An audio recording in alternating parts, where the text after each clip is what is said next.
Welcome to our next episode of. Life in Stereo with your host Stephen Stone and co-host Steve Gibbons. All right, thank you. And before we start and introduce our special guest for today, we want to talk about our agency here. We're coming to everybody live from Bloomingdale, Illinois. This is Individual Advocacy Group Day Training Center. Steve comes here Monday through Friday for services. I'm a 20+ year employee, and we work with disabled adults throughout the state of Illinois into Washington, D.C. We're all over the place. And if our viewers would please go to our website, www.iagcares.org. They could read all about what we do, our upcoming golf outing, how to donate, how to get involved with the agency, etc. Our special guest today is the legendary Mo Carrera, and also known as Tony Ocean. Welcome, Tony. Hey, good morning, guys. How you doing? Thanks for having me on. And Tony is just a legend throughout the Chicago area as well as throughout the nation. I've seen Tony at the Schaumburg Fest. My neighbors in my neighborhood every summer when the Schaumburg Fest is getting ready to come around there, we got to get to Tony Ocean. They make it a religious habit to get to see Tony Ocean. God bless. That's the thing that they do. And I saw you previously at the Arcada when you did your Dream Police band, and that was awesome. That's fun. And Tony, when I mentioned to Steve here about you, he was so thrilled because he just wanted to. He loves Frank Sinatra. So I don't know. Did you want to start with any questions that you might have? Get the Frank Sinatra. I know from watching the introductions to your shows that you've performed before Michael Bublé. That's kind of Wow. That was kind of cool. Actually, it was actually in Atlanta, Georgia. Mm-hmm. And it's funny because they were doing a party, big Christmas party for a big organization. And we just happened to be performed, ready to be linked into that gig at the same time. It wasn't like we were picked or anything like that. We just got lucky to throw in to be part of that act. So it was kind of cool. I met the gentleman, but this is very briefly. He shook hands with the band and stuff. This was right after his son passed away. So, Bublé is kind of cool. He's not one of my favorites, but I think he's one of the younger generation are really embracing him. And he's keeping the swing Sinatra Rat Pack kind of stuff alive, which is cool. He really is. I was gonna say he reminds me of a younger Frank Sinatra. I was just gonna say that. Yeah, I think he started with Paul Anka, kind of found him from Canada, from what I remember. Because Paul Anka's Canadian. Yes. Yes. Okay. Correct. All right. Yeah. And then also you've performed before Tony Bennett, which just wow. Now that was cool. I'm gonna tell you that happened. I was tell us about that. Yeah, that was really cool. He was coming into town in Woodfield to play for his record was called "Here's to the Ladies," and it was a tribute to I think he was doing it for Sinatra and different types of songs. The restaurant that I was performing at called Cafe Clemenza, which is in Hoffman Estates, which is not there no more. They were catering the event. Where Tony was going to be performing at. So again, being at the right place at the right time, they said, well, listen, Mr. Bennett's going to be like 45 minutes late. Tony, would you mind? I go, fine. So I went up and we got to sing before, and then Tony came on, shook my hand, said, thanks, kid. For warming up. It was cool. So again, being at the right place at the right time. It is cool. See, I was always a Tony Bennett fan, but really his album with Lady Gaga from like 10 years ago. Yeah. His Cheek album. Ugh, just woof. Yeah. And you know what? Yeah. And what was smart about Tony Bennett, if you're a fan or not, for years, like the Sinatra, after a while, the new generation was kind of, okay, what do we got to do? So Tony Bennett's son said, Dad, get rid of the tuxedo, put on a suit. And look, I think he opened for, they put him on MTV and he did a thing with Lady Gaga. Did he open for like one of them heavy metal bands? He was like their opening act. And Tony Bennett opened for him or something. So, yeah, it was pretty cool. It kind of embraced it, kind of brought that Rat Pack-ish type music Yeah. back to the younger generation, which was cool. I mean, that's always going to be in style. You know, Tony Bennett was relevant up until, Recently. yeah, till Sure. he Yeah. died, you know. Yeah. And the Rat Pack stuff is always, you see different acts advertise the Rat Pack. Everybody loves Sinatra and Sammy and Dean Martin, you know. Yeah. Who was the fourth member? Okay. Well, actually, the only Peter traditional Lawford. members to the Lawford. Rat Pack was Frank Sinatra, Dean Martin, Sammy Davis Jr., Joey Bishop, and Peter Lawford. Joey Bishop, right? Okay. Joey Bishop wrote all the jokes, a lot of because he was a comedian, obviously. Yeah. Peter Lawford's connection to Sinatra was the Kennedy connection. Okay. And that's all that happened. But it was, and so Angie Dickinson might have been a mascot, a bunch of other women, but it actually started with Humphrey Bogart. Really? They had their own Rat Pack, and then Frank was a member of that. And when Humphrey passed away, Frank took the torch and it became his Rat Pack. So, Wow. Thank you, Humphrey Bogart. Yeah, love you, Bogey. Absolutely. Yeah. Now, Tony, you were born in 1962. Maurizio was your name in northern Italy, correct? Correct. That was Lucca, and Maurizio was my name. Lucca. Correct. And but you know, growing up after the in Italy, then we moved to New York City. Diehard Yankee fan, Hence greatest the baseball team in the Yankees best jacket. baseball team in the world. And I know This isn't the 1990s anymore. I'm sorry, you know, but this isn't the Cubs on like a 10 game losing streak here? They are, Okay. yeah. All right. 10, Anyway, yep. so we left New York, Italy, moved to New York. Then my dad got a job with a company called Ganella Baking Company, and they shipped us to Cicero, Illinois. All right, go So I went to grade school, 2 years in Cicero, and then my dad said, "We got to get out of the." He goes, "I want to go find a place like the old Italy and old New York and old Cicero." So he moved us to Elmwood Park, Illinois, and that's where my mother still is at the age of 86, and I'm living here with my family here in Elk Grove Village now. Okay, awesome. Yeah, beautiful. We're in Bloomingdale, so we're okay. You guys 10 are right minutes there. away. Yeah, we're 10 minutes away. So as a young guy, you were in the youth choir and you went to Rome and sang in front of the Pope, correct? Whoa, hey, whoo. Yeah, well, that was with the choir, the varsity singers, and we got to sing with the Pope, which was kind of cool.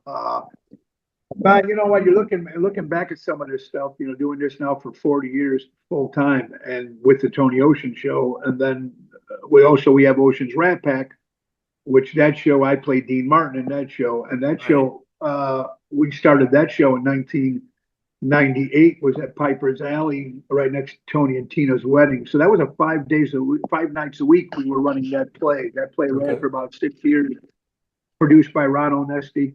Hey. Was that produced by Ron? Okay, I saw Ron that was back the in main day. guy. Then Ron became my manager after that for many, many years. Ironically, we just Right. Yeah. ironically we had Ron Onesti as like our first. Yeah, he was one of our first podcasts. big- Was Ron? I know you're good friends with Ron, obviously. Ron, yeah, absolutely. So he became my manager after the play ended. He became my manager. So we did a lot of. He produced my first and second CD as well. And then of course we all know Ron with the Arcada Theater and the Displays Theater and everything else he does. What he does for Chicago for the talent. So I mean, I was fortunate. I was fortunate to be able to do what I do for a living here. I mean, to be able to do it full time, and we do I think we had like 220 shows last year alone. Woo! So that's amazing. 220 shows a year. That's great. Last year. Yeah, it's crazy. And between the Rat Pack and my own stuff, Tony Ocean show that I do, I've been very fortunate. Now, at 15, I read that you were at Piper's Alley. You did a Rolling Stones song, and then tell us what you had to do between breaks. You couldn't even stay there, right? Oh, that's correct. One of my very first bands was called Tyranny, and we played Thirsty Whale, and I was young, so they said, well, I was underage. You can play on the stage, but on the break you had to sit in your parking lot in the car. Yeah, so I mean, it was kind of weird to do, Which but is hey, funny. get to play the whale and another place called Charades back then. Those are the two hot spots when I was 15 years old, you know. I don't Playing, remember and I loved the charade. Rolling Stones at the time. See, when I was growing up, guys, the music I listened to was the British Invasion. Sure. Oh, That's where I started, the Hermits, and I love Hermits. that music. And then Yeah. my parents were listening to Sinatra, and I got into that. And then doing the rock, I did the British Invasion. Then I started doing the rock and roll stuff, and Which, still love rock and roll to my heart. if you want But to, you couldn't, after a while, all the bands that we were in, even when we did Star Search and everything like that, and we had the record deal with Gene Simmons whoa, whoa, whoa, from whoa, Kiss. whoa, Um, whoa, when hey, when Hold when on. you Steve couldn't, had a question here. What was it? yeah, go ahead. you were on Star Search.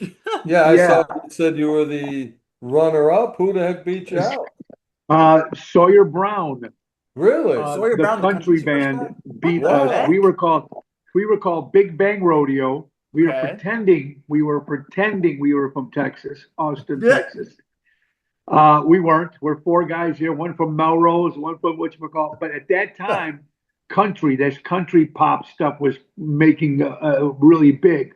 So we dressed in the matching suits and we did was real good pop and it was great. And got to meet Ed McMahon. That was fun. And then that was cool, you know. Yeah, well, Sawyer Brown is pretty good, so there's no shame in Losing to losing to them. No, right, exactly. Yeah, I So couldn't believe when I read that. I said, I'm who the like heck would beat out Tony I'm Ocean? like, Now we know. Sawyer Brown. whoa, and That's pretty and good. remember, yeah, we weren't. I wasn't Tony Ocean then. We were Big Bang Rodeo. We're doing rock and Big roll Bang stuff. Rodeo. Okay. And as you and guys know, after a while, um, you couldn't make any money in the rock world. You know, you try to become this star thing, and the money wasn't there. And then there's a fluke. I don't even know if you guys. I don't even know if this is in my bio. When the play started, Nick Fortuna, the bass player for the Buckinghams, great band Okay. out of oh, Chicago, his brother Frank was starting this play. It was six corners. It was it was supposed to just be like 2 days. That's it. And it went over so well that that's when we got the call from Ron Onesti and let's Piper's Alley. We moved to a bigger theater, and it was a completely different show. And then Tony Ocean, that's how I got the name because we were watching Ocean's 11. ah, Uh, that makes and you would sense. know, right? Frank Sinatra, Dean Martin, Sammy Yeah. Davis, Peter. Not the remake, the Not the remake, not right. Not yeah. the Tom Cruise one. The original, yeah. Yeah, not the lousy remake from George Clooney's version. Uh, Well, the Now, what did you original, do yeah. at Six Corners? You said you had a play at Six Corners? Yeah, it was a little bar there called, I even forgot the name of the lounge, but that's where we did the show for the first, we did like 3, 4 shows there. And it got a lot of reviews on it, a lot of plays. And someone said, why don't we make it bigger? And they Wow. brought it to a more established Piper's Alley, of course, where they had all the plays and everything there. And Yeah, that that show was ran in for 6 years. Old Town, right? The Yeah, Piper Old Alley. Town, correct. Old Town. Yeah. And then you said you changed your name, and at Piper's Alley, you're doing a Dean Martin impression. What happened with that? Well, that's what happened. The guy, somebody, his name, I forgot the gentleman's name, but this was years ago. He wrote a play called The Pack is Back. And Okay. Frank Fortuna played Frank Sinatra. Lonnie Parler, who's passed away, came in from Legend Show from Las Vegas to play Sammy. And Hmm. I got to play Dean. And that's when Ron Wow. Onesti became the producer. So did you what we ever? did was, it was a dream scene. Um, what we did was this was already, Dean Martin is already dead at the time. Okay. Sammy's already dead, but Frank was still alive at the time. And the play opens up where he's driving into downtown, I mean, someplace in New Jersey, and his car breaks down and he ends Right. up in a bar called the Rustic Cabin where he had his very first performance. And the bartender just happens to be God, who's George Burns. But Okay. the guy who plays George Burns comes out and plays God and gives Frank one more wish to play with Dean and Sammy one more time.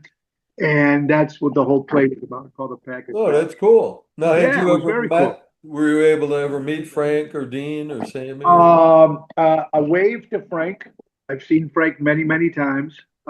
Dean Martin at the end of his career, when he wasn't doing very well after his son died. I never got to meet Sammy, but And remember, Dino's very son cool. I did a lot of was stuff very with Dina musical too. Martin, Right, Dean Martin, Dean's his son daughter. was in a great band, Dino, Desi Desi, and and Billy. Billy. Yep. Correct, correct. That's right. And of course, Desi And was then, Desi Arnaz's kid. Right, of course. yeah, absolutely. And then you went on to Ron Onesti produced your couple CDs, The Pardon My Past and the Me and Mrs. Jones. Was that No, he Ron? did the very first two. He did the Tony Ocean Sleep Warm Baby, and Okay. then he did Ocean's 11, the second CD. This Pardon My Past was years later because I got 11, 12. I got 12 CDs on Spotify now that you could actually uh, get my music and stuff. But All that right. was the two that You Ron got that, Onesti Steve? produced. Steve's going to look that up when we're done here. Excellent. Cool. That's awesome. And then, so the Tony Ocean show, and I know you got a couple things to wrap back. The Tony Ocean show is you've been doing it for so long, and I've seen you, and then we watched some videos recently to kind of catch up. Tell us about all the types of music you perform in that show, and Well, you when can I name first, the band members if you'd like. yeah, sure, absolutely. What I ended up doing was when the rock stuff wasn't going, the play ended. Ron said, "Why don't we just do Tony Ocean?" And we started strictly at that time. For the first maybe 4 or 5 years, it was tuxedos and Sinatra, Rat Pack. That's all it was. A 3 hour show, and I had different musicians at the time. And then I had my rock and roll roots. We were playing at one place, and I said, "Oh, what the hell?" I started doing some Rod Stewart. I started doing some rock stuff in there and some dance stuff, whatever. And oh, it really caught on. So after the third CD, I got rid of the tux. I started wearing a regular suit, nice and come out and playing. So when you see a Tony Ocean show in a restaurant or a corporate event, it's usually the Sinatra stuff is the first set, and then we kick it into the 60s, 50s, 70s, 80s, 90s. We do everything from Sinatra all the way up to, Chris Stapleton right now. Right, So, so some yeah, disco I've seen you do, and Rod Stewart, like you yeah, said, you do a great variety. All sounds great, fantastic show. thank you. Um, yeah, really, that's just phenomenal. Um, Thank you. and did you want to name some of the members of the band? Yeah, I've got different members in the group. What's lucky with me is when I'm working Wednesday through Sunday or Thursday through Sunday, like that's most of my schedule is. I try to break it up so everybody's working, you know what I mean? Yeah, But I good go idea. everybody for I have Jerry Jams Renda all the way from Elmwood Park. We have Double T Tony Toto. We have Danny on drums and vocals, Danny Ramundi on sax, Daryl Armenstad on keyboards, and then there's Lisa P that I work with, a female singer, Regina Karma that I work with as a singer. So it's kind of cool. You probably get somebody different every time. It depends on the place, and it also depends on the budget, et cetera, et cetera. And when I do Ocean's Rat Pack, I play Dean Martin. Elliot Winbush plays Sammy Davis Jr., and Bill Saratella plays Frank Sinatra. And I wanted to see that. Had to miss it, but last week, I think it was the 20th, maybe a week ago, you did the Rat Pack show, correct? Let's see. The last one was at the Cove, I think, in Lake Geneva, Wisconsin. Oh, right. Okay. Yeah, and then yeah, so that's great stuff. We got a lot of great dates coming up with that. I know we're Good. going to Texas, Nebraska, Woo. Kentucky, You're besides Wisconsin and yes. Michigan, and a lot of great stuff. So we're doing a big gig this Saturday. We'll be at the 10 Hotel in Gurnee, Illinois, for the big St. Jude's benefit, and all the proceeds go to St. Jude's, which is one of our favorite organizations. Oh, awesome. I was gonna say when I was researching you, you were plugging a St. Jude event or something. The St. Jude event. And then during COVID, now we know you're doing currently also the Ocean's Pit every day at 12 to 5, and that's a fluke. That was another fluke. Uh, some people call it the COVID. We called it the flu. But what ended up happening was what ended up happening was when you're down for 2 weeks, we were thinking, okay, we're down for 2 weeks. Sure. Everybody was kind of, okay, we get a little rest, whatever it was. We didn't know, about everything else that was going on. So I said, I just sat into my fire pit and started talking into my phone how I went from Mo to Tony and everything I did. And every day was an episode. We got a car dealership, said, Tony, can we sponsor you? And it started from there. And then my wife became my producer, and we moved it to a studio downstairs at the home. And then all of a sudden I get Ace Hardware to be my main sponsor. And Wow. now we are on our 7th year, Monday through Friday. Woo. And Monday and I go solo. And Tuesday I have a co-host. And then Wednesdays and Fridays I have guests. And it's called Ocean's Pit, and we talk about everything. You know what I mean? What's going on? Similar like what you guys are doing, but we talk we do sports, we have political, we just talk about whatever it is that's on the headlines. You know what I mean? You have somebody about sports today, I believe. Who's your guest Today, today? well, actually, Carlo Joseph's on, and we're talking sports, but we're going to also talk about other things. But he's a big diehard Cub fan. Uh-oh. And You're a Yankees fan. I'm bad timing for him to come on. Bad chemistry. Well, guys, I know we could talk. I know it's crazy, but I think, and if you guys both Cub fans? Yes, I am.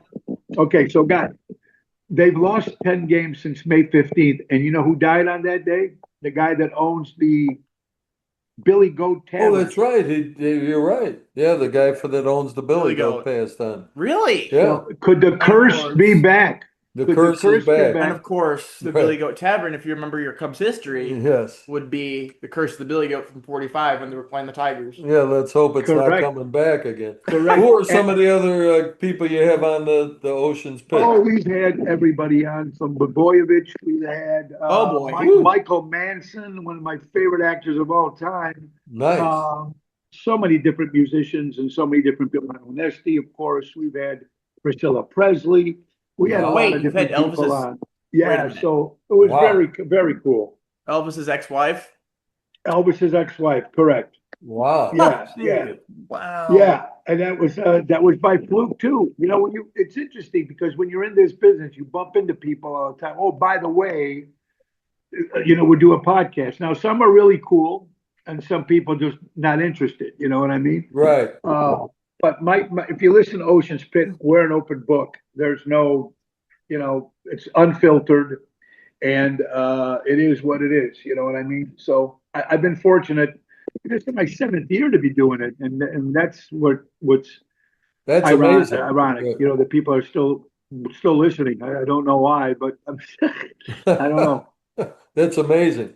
Yeah, because since you might know Ron, or since you know Ron, you're good friends. He has her, or has had her, I think, as a guest on at the Arcada. So maybe you ran. Hey, you want to come on the podcast? Well, actually, it Priscilla happened. Presley. There's a buddy of mine, Jimmy Place, who's the guy that brings Priscilla in to Chicago, and then I think that's how then Ron got hooked up with that, and that's so Ron is the one who brings her into to do her stories. Okay. Jimmy Place has a business that she comes and she signs autographs over there, but when she performs, Ron Onesti's the guy that brings her in, and Ron Onesti's the guy that brings everybody in. I mean, he does. He's the main man. You can't touch Ron.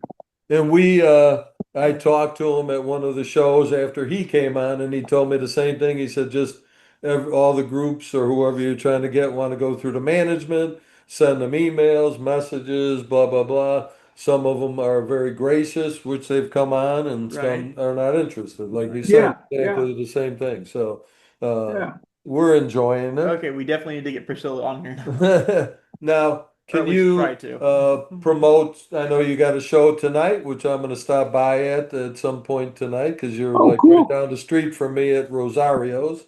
Yeah, I do that once a month. I do that the last Wednesday of every month. I'm there, and then tomorrow we'll be making.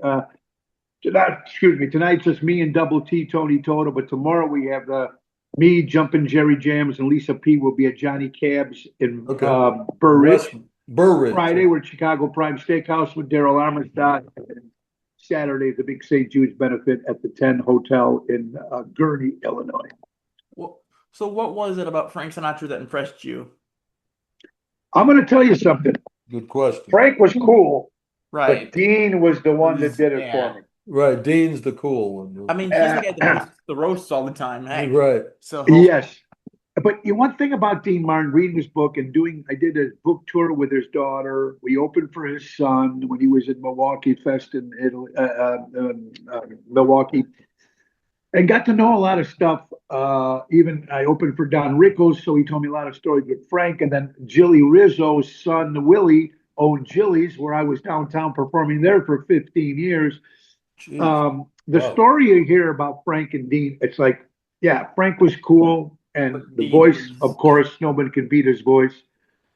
But Dean was that personality. Everybody wanted to be Dean, you know. It was like, and Dean didn't care for all the hoopla and the mob and this and that. You know, he just wanted to be left alone. He wanted to golf, wanted to watch his westerns, and do what he did. He was great in those westerns too. Funnily enough, yeah, he was fantastic. We were just mentioning his role in Rio Bravo with John Wayne and Ricky Nelson. Yeah, great movie. And then of course the remake, sort of like Rio Lobo, was kind of, you know, that kind of thing with Rio Bravo. Yeah, but it was all great. But Frank just had, man, what a voice he had. And when he walked into a room, I mean, everybody stopped. And one thing Frank Sinatra did that some people might not know, he broke the color barrier. He did. Back in the day, he's the one that got Sammy Davis Jr., Ella Fitzgerald, Nat King Cole, would tell the owners of the casinos they would be able to play at the casinos, but they wouldn't be able to stay or sleep in the casinos. They'd have to go down the street somewhere after their show. And Frank said, hey, if these guys can't stay in this hotel, I'm playing somewhere else. So so he's the Jackie Robinson of the music industry. Correct. Nice. Perfect, Steve. That's great. It's true. That's exactly what he was. And if you were Frank's friend, there was nothing you can't have. But if you piss him off, just like look at Peter Lawford, it really wasn't Peter's fault. Remember when he was building the thing so Kennedy can stay at his house, and then it didn't happen, and he went to go stay with Bing Crosby's house, and Frank always blamed Peter Lawford. They never talked after that. But because Lawford was married to the Kennedy, and it was just Peter Lawford was married to a Kennedy. Yeah, he was married to a Kennedy. Yeah. Right. That was kind of like the connection, right? Sort of. That's what it was. Yeah. And here's a perfect story about Dean. You guys would appreciate this. Please. Yeah. I think Frank was giving Dean his 50th birthday party at his house, and it was in a gated community. So all of a sudden, after maybe 9 o'clock, police come to the door. And Frank opens the door and says, hello, gentlemen, what's up? Because we had a complaint. He goes, who can complain? It's a gated community. Everybody's here. Who called the police? Dean Martin did. He went upstairs. It was his party. He called the cops. So basically, he called the cops on himself. He called everybody, I fed you. He goes, oh, listen, guys, I fed you. I drank everybody out of my house. So he wanted everybody out. That's what Dean was about, man. He was the guy. He was Mr. Cool, really. Mr. Cool. Absolutely. So what is your favorite, when you're doing your Sinatra shows, what is your favorite song to do? Oh, my God. I have to say my favorite Sinatra song of all time is Summer Wind. Summer Wind, okay. He's got so many great ones. The theme from Married with Children being one of them. Yeah, Love and Marriage is okay. Yeah. That's Life. New York, of course. Right. Fly Me to the Moon, The Way You Look Tonight. He's had so many great songs, even that weren't, But it's funny, though, and Steve Cicero, a Frank's fan, he only had 2 #1 hits. Really? Holy. Out of all those records that he put out, I don't know how many he put out, but his first #1 hit, if I'm correct, was Strangers in the Night. Which we were listening to that earlier. The song.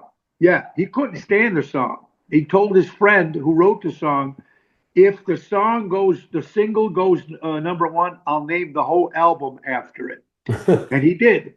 And his second number one, if I'm correct, was Something Stupid, the song he sang with his with the daughter. daughter. Yeah, yeah. Yes. Great song. Yeah. Yeah, yeah. But you would think that of all those Summer Wind and all these great songs.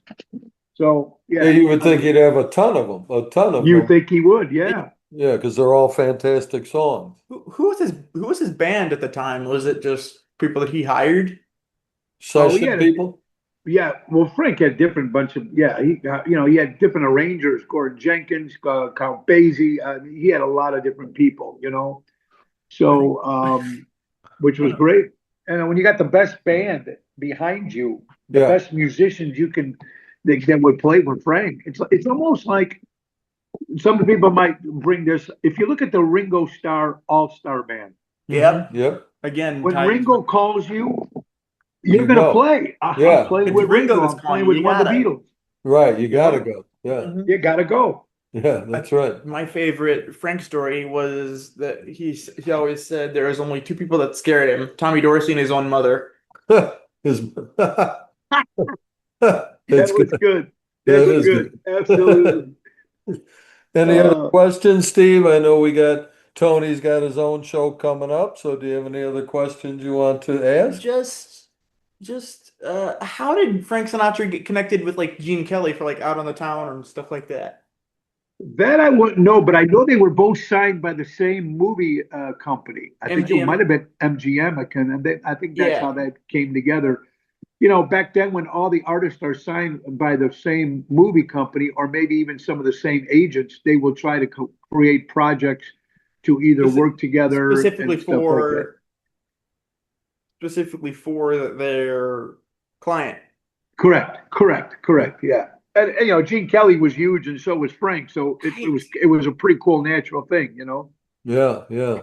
And remember, Steve, also Gene Kelly taught Sinatra how to dance because Sinatra couldn't dance like Gene Kelly, but they had a dance in that movie. So, That's awesome. That's Well, Tony, this was really a pleasure to have you on here, and you got so many stories, such history. It was an honor for us to have you on. Seriously. honor was Really. mine, my friends. Honor Yes, was thank mine. you. And listen, let's get you guys on my Ocean's Pit. Okay. I got guests Yeah. on Wednesdays and Thursdays, and we can talk a little bit more about what you guys do there. And Yeah. I think it would be kind of cool. Yeah, that'd be great. Let's do it. Hey. Hey, that's awesome. Absolutely. All right, Good one more job. story, guys, real fast. Steve, you might even know this. okay. Okay, I opened for Don Rickles a couple times, hmm and Don Rickles said him and Frank were friends, obviously. So he Right. goes up to Frank. He goes, "Listen, Frank, I got a girl I want to impress. So after you finish eating, can you come to the table and just say hello?" So from Don is talking to his girl. She's all excited, and Frank comes up and taps Don on the shoulder, and Don doesn't turn around. So Frank taps him again. And then Don turns around and goes, "Hey, Frank, can't you see I'm busy talking to this girl?" Frank fell onto the ground. Well, ironically, it's ironic That's funny. because Don Rickles was always on the celebrity roasts. with, That's you right. know, He and- was always That's in true. the roast. Don Rickles was the only one to be able to rip on Frank and get away with it. Not even his own people could do that. And not even his own people, right? Absolutely. And then Guys, what time thank do you. what time do you start up tonight, Tony? 7:30 is the hit tonight at Rosario's, and Ocean's Pit's on every day, Monday through Friday, 12 o'clock to 1. It's on a bunch of different streams, so hope you guys can check it in. And I'll send you some dates and see what guys Please. you might want to come as a guest, because I like to know a little bit more what you guys are doing. And thank Okay. you for what you guys are doing, because that's kind of cool what you guys do. Thank Yeah, you. you're welcome. Thank you. And we would love to do it, believe me. So send You me a got couple dates and we'll do it. We'll Thanks take again, it. Tony. It's great having you. All right. Thank you very much, guys. Have a great day. Bye-bye. Thank you. Thank you. Bye-bye. Bye-bye. Bye, Tony.